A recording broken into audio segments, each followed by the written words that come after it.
Rubbish. I take it very unkindly that you, Iago, who have had the use of my purse as though its strings were your own, knew this was going on.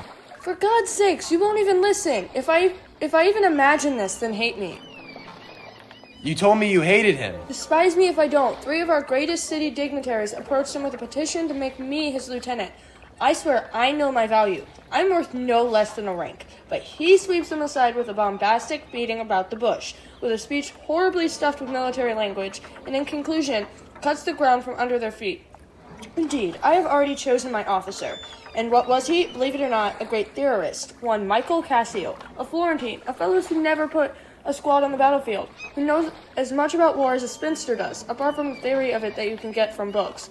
Our Venetian consuls and their togas can talk war with as much authority as he can. All talk and no action is the sum total of his soldiership. But he got the job, and I, who have proved myself to him at Rhodes, at Cyprus, and on other battlefields, both Christian and heathen, have to be cut off and put down. This clerk is about to become his lieutenant, and me, for God's sake, his moreship's ensign. By heaven, I would rather be his hangman. Nothing I can do about it. It's the curse of military service. Promotion goes by favoritism and not by seniority, where you work yourself up, step by step. Now, sir, judge for yourself whether I have any reason to love them more. I wouldn't work for him then. Oh, sir, don't you worry. I work for him so that I can get my own back. We can't all be masters, and not all masters can be followed. You see it all the time, dutiful, neat-cooking servants who seem to love their own humiliating slavery and go through life like donkeys for nothing more than their food. And when they're old, they're dumped. I've got no such time for such honest fools. But there are others who cultivate the illusion of duty while their minds are firmly on themselves. They only pretend to be serving their masters and do well out of it. When they've lined their pockets, they've done themselves a favor. These fellows still have some soul.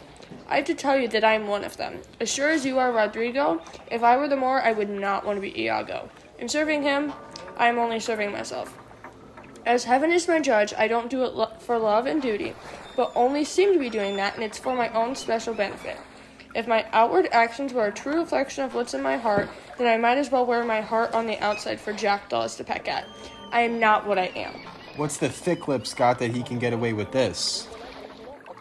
Wake your father up. Let them disturb him and pursue him and spoil his pleasure. Shout his name out in the streets and get her relatives worked up. And let the fertile climate he's enjoying be plagued with flies. You can take the shine off his pleasure.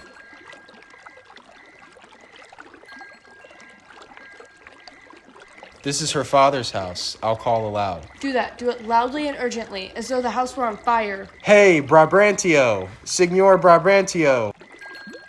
Wake up! Hey, Brabantio! Thieves! Thieves! Watch out for your house, your daughter, and your goods! Thieves! Thieves!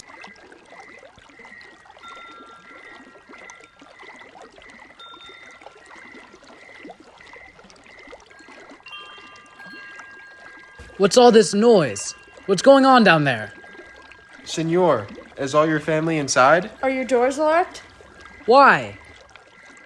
Why? By God, sir, you've been robbed. Get dressed. Your heart is broken and you've lost half your soul. Right now, this very moment, an old black ram is topping your white ewe. Get up, get up. Wake up the sleeping citizens with the bell, or else the devil will make a grandfather of you. Get up. What? Are you mad?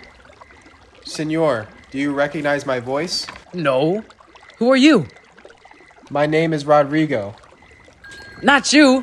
I've told you not to hang around this house. To be blunt, you've heard me say my daughter is not for you. And now, crazed, bloated with food and drink, you've come here in your drunkenness to disturb my peace. Sir. But I'm telling you that with my determination and with my position, I have the power to make you regret this. Calm down, good sir. And what do you mean, robbery? This is Venice. This isn't a country house.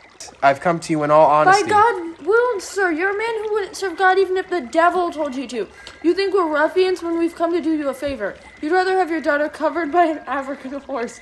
You'd rather have your nephews neigh at you. You want courses as your cousins and Spanish horses as your family. What kind of crude wretch are you? I am someone who has come to tell you that your daughter and the Moor at this moment are making the beast with 2 backs. You're a villain. And you're a senator. I know you, Rodrigo. You'll answer for this. Sir, I'll answer for anything, but I beg you, if this is something you want and have given your consent to, as I almost believe you have, your beautiful daughter, taken at this late hour by a common gondolier to the disgusting embrace of your lascivious Moor, if you know about it and you're agreed to it, then we've done you a bold and unforgivable wrong. But if you don't know about it, I think you've done us wrong. Don't think that I'm the kind of person who would play games with a man like you. I insist. Your daughter, if you haven't given her permission, has seriously rebelled. She's given her allegiance, her beauty, her intelligence, and her fortune away in the most unintelligible way. Go and see. If she's in her room or anywhere in your house, use all your power against me for deluding you.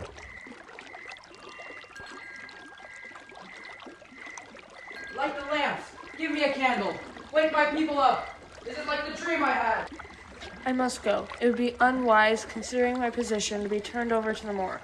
And I know that if I stay, I will be, because the Senate can't do anything to him, however much this may annoy and inconvenience him.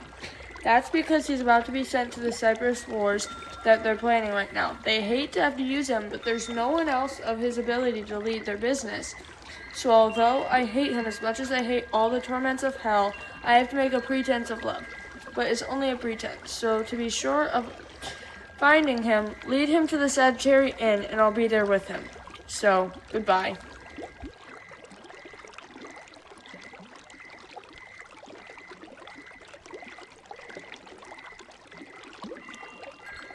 It's too true and evil. She's gone, and all I have to look forward to for the rest of my wretched life is bitterness. Rodrigo, where did you see her? Oh, poor girl. With the Moor, did you say? Who would choose to be a father? How do you know it was her? Oh, she has deceived me beyond belief. What did she say to you? Get more lights. Wake all my relatives up. Do you think they're married? I really do think they are. Go and get my brother. Oh, I wish you had had her. One way or another. Do you know where we can apprehend her and the Moor? I think I can find him if you would like to get reinforcements and come with me. Go on, then. Lead the way. I'll call at every house. I have supporters at most of them. Get weapons! Go on! And get the night watch! On good, Rodrigo. I'll reward your trouble.